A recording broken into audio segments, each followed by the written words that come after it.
Calvin and Hobbes. Many of us grew up with this iconic duo, and perhaps still enjoy revisiting their adventures from time to time. Maybe you remember when this comic could be found in newspapers, or perhaps you even had the books.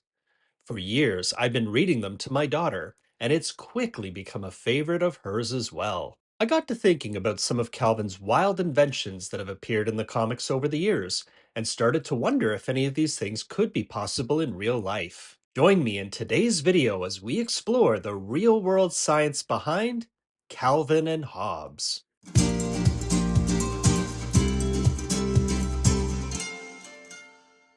Our first comic takes us to one of Calvin's experiments gone horribly wrong. He claims to have subjected himself to high energy photons in order to render himself see through. This comic was first published on October 5th, 1986. Now, the question is, can this type of mad science be done in real life? The answer is yes, but not by using high energy photons or some crazy technology out of science fiction. Instead, scientists have succeeded in turning mouse skin transparent with a common food dye called tartrazine. Also known as yellow 5, this dye can be found in many processed foods and beverages. How does it work? To put it simply, this dye can change the light absorbing properties in the skin tissue of mice, making light pass through the skin and allowing us to see what lies underneath. So, why on earth would scientists want to peer into the innards of Mickey himself? The hope is that one day this breakthrough can be applied in human medical treatment, making it easier for medical professionals to find veins when drawing blood. It can also assist them in the early detection and treatment of cancer. It's still too early to tell if it's effective or even safe for use in humans. So for now, we'll just have to stick to ingesting it by means of the snacks we eat instead. Ask the Doritos and the Mountain Dew, please. Remember that time when Calvin used a metal colander to create a real-world thinking cap? First published on April 8th, 1992, this comic showed Calvin's attempts to create a device that would increase his intelligence in order to help him with a school assignment. Increase your intelligence? More smarter.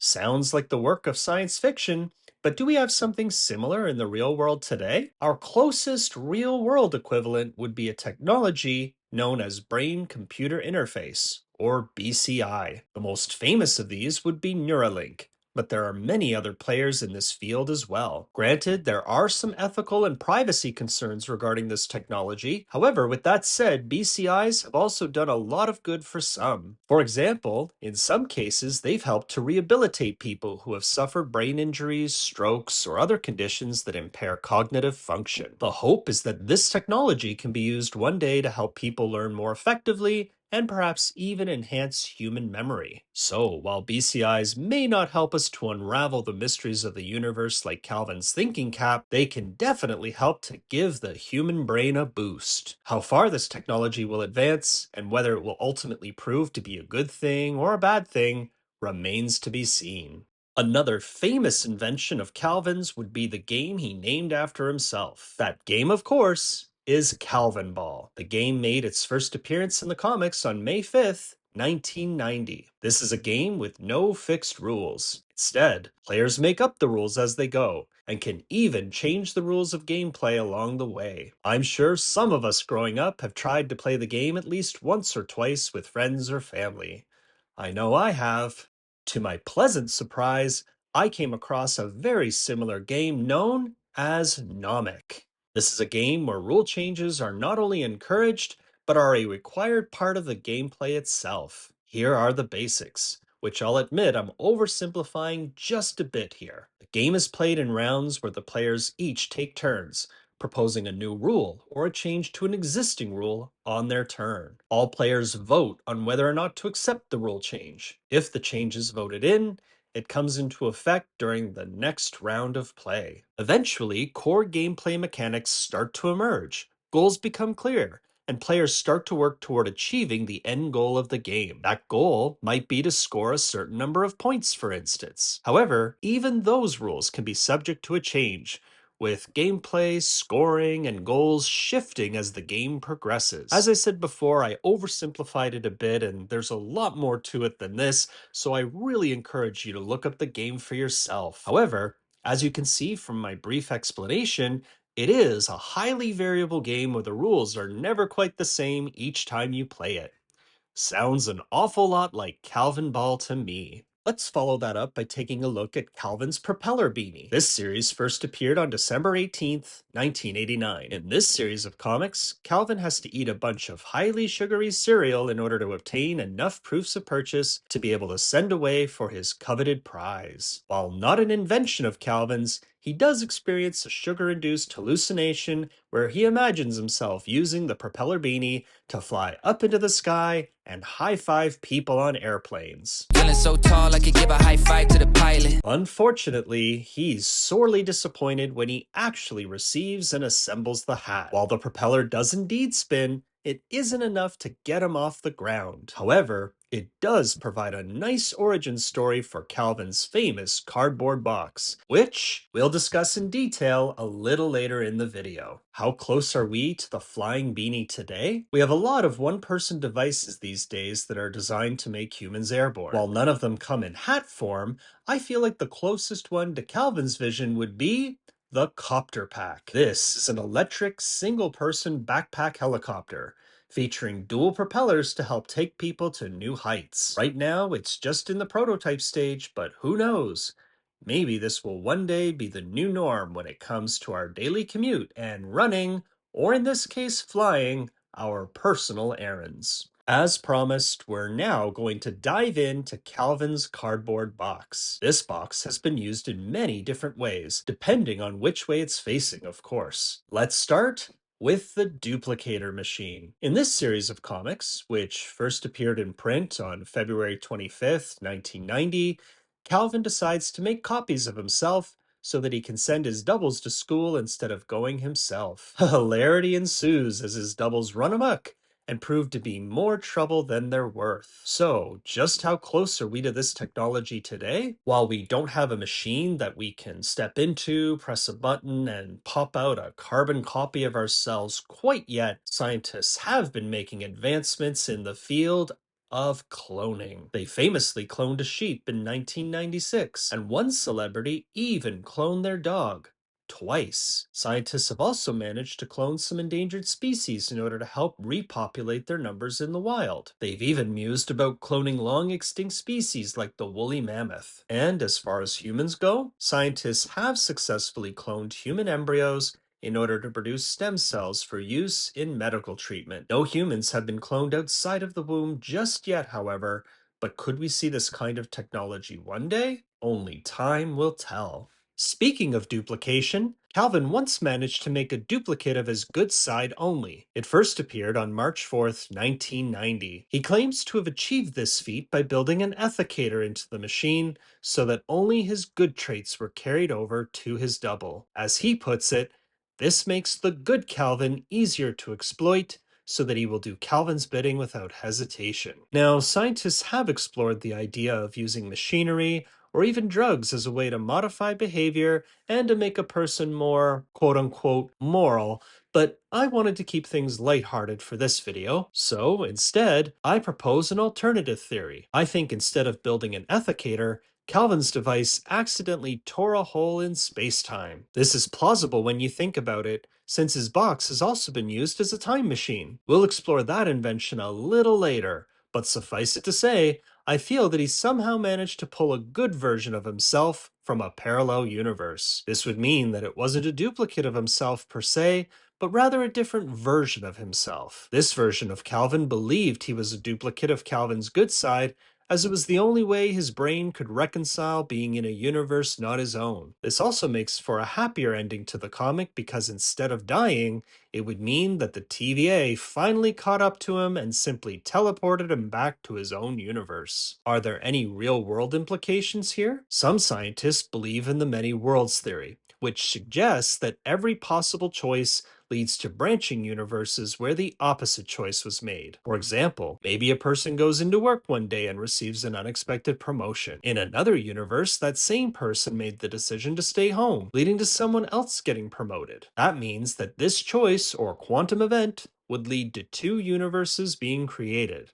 One where the person was promoted, and the other where he wasn't. This leads to the possibility of an infinite number of universes. So, what events might have led to Calvin turning into a well-behaved do-gooder? My dark theory here is that the good Calvin was once just like the Calvin we all know and love, and that his misbehavior led to something really tragic happening. Let's say the point of divergence was this comic. Here we see Calvin dropping a giant snowball on Susie's head. Now in the main timeline, Susie gets up, dusts herself off, and proceeds to tell on Calvin where he receives a lecture. But what if in the good Calvin timeline something more serious happened to her? This could have led to all sorts of tragic consequences for Calvin and his family. Perhaps this was the day that his dark nature truly shocked him to his very core, and as a result, he vowed to be a well-behaved little boy from that day forward in order to cope with the overwhelming trauma.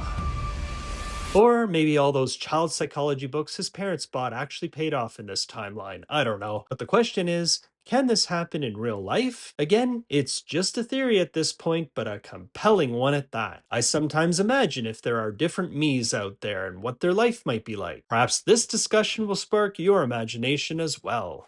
As I alluded to earlier, Calvin has also used his cardboard box for time travel. The first instance of this happened on August 31st, 1987. In this comic, he tries to go into the future, but accidentally travels backwards to the time of the dinosaurs. He does eventually travel into the future in later comics, but only by a couple of hours in an attempt to get out of a tedious homework assignment. Now, as far as we know, time travel on this level isn't possible for realsies.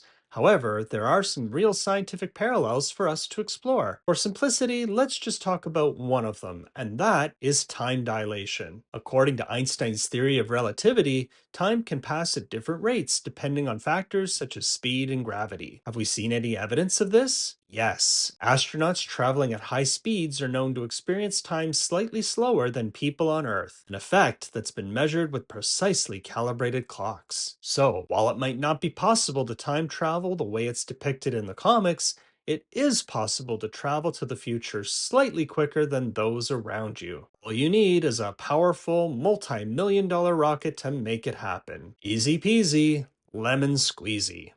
Next, let's explore perhaps the most famous of all of Calvin's inventions, that of the transmogrifier machine. Like the time machine, this has been used in a number of Calvin and Hobbes comics. Calvin and Hobbes have been turned into everything from monsters, plants, dinosaurs, and even a safe. The transmogrifier also comes in gun form. I love you! Transmogrifier gun. Does this kind of technology exist today? While we haven't quite succeeded yet in turning one thing into something completely different, scientists have been making strides in the field of genetic engineering. One crazy instance I came across was a story about how they replaced defective mitochondrial DNA with healthy DNA from a donor egg. This resulted in the creation of an embryo with the genetic material of 3 different people, which is bonkers, as far as I'm concerned. First baby born using this technique was in 2016 and was done to prevent them from developing a serious disease. Perhaps a more recent example you've seen is where scientists took a gene from a woolly mammoth and inserted it into mouse stem cells. These modified stem cells were then used to grow mice that had some mammoth-like traits, such as thicker fur and a slightly altered metabolism. Actually, I wrote a song about this. But since I'm not much of a singer, I paid some guy from Indonesia $15 USD to sing the song for me and recompose the music so I wouldn't get copyrighted. Take it away, Wilson K.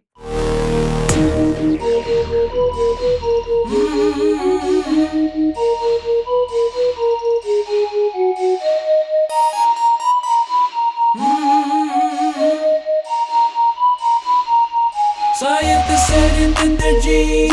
Oops, sticker bar. These small mice will never say bar. Hey, they'll break the snow. Next thing you know, they won't get cold no more.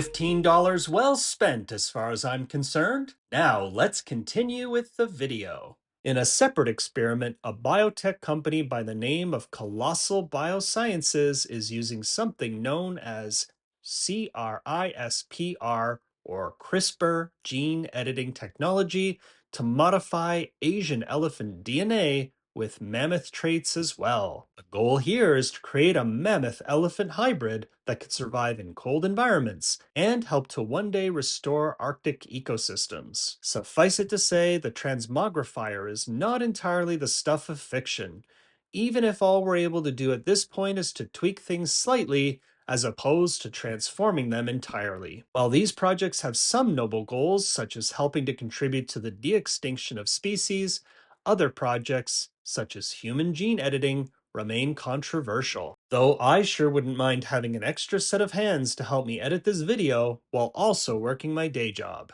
In a comic that first appeared on March 19th, 1991, Calvin brings a device to school for show and tell, which he's named the Invisible Cretinizer. According to Calvin, one shot renders the victim a babbling simp, a dolt, an utter moron. Just for a little context here, the word simp used to mean something a bit different than what it does today. It used to be short for simpleton and meant someone who was foolish or gullible. So, is there an invisible cretinizer out there today? The scary answer is yes. To prove that point, we first have to define what the cretinizer actually is. For a clue, let's take a closer look at this comic. When Calvin's classmate Ronald challenges the existence of this device, Calvin flips the script by trapping him in something known as a circular logic loop, also known as a logical fallacy. He asserts that Ronald's skepticism is proof of the device's success. If Ronald attempts to argue here,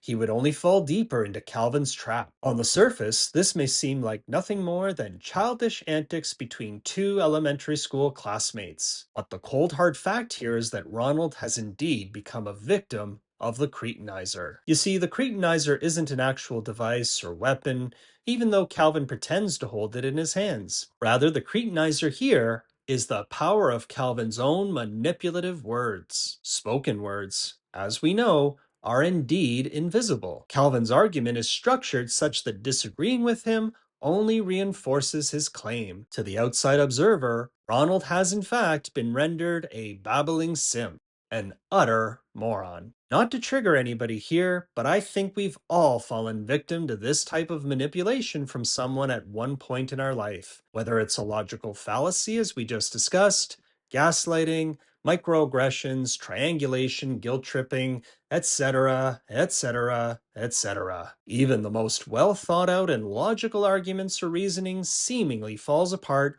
in the face of such things, and all too often, it's the victim that ends up looking like the crazy one. We also see the cretinizer deployed on a larger scale today. Media outlets and news organizations, big tech, large corporations, advertisers, social media platforms. These are just some of the many entities working hard to influence our thinking and behavior. And once again, a lot of this influence is invisible to a majority of people. They may employ tactics like propaganda, narrative control, social proofing, sensationalism, and the list goes on and on and on and on. Some of these tactics may be overt, but many of them are designed to be subtle. The goal is often to influence our thinking and behavior without us even realizing it. It's like Calvin said, the invisible cretinizer is quite effective, even at long range. So, how can we protect ourselves from its influence? Is it time to start breaking out the tinfoil hats here or what?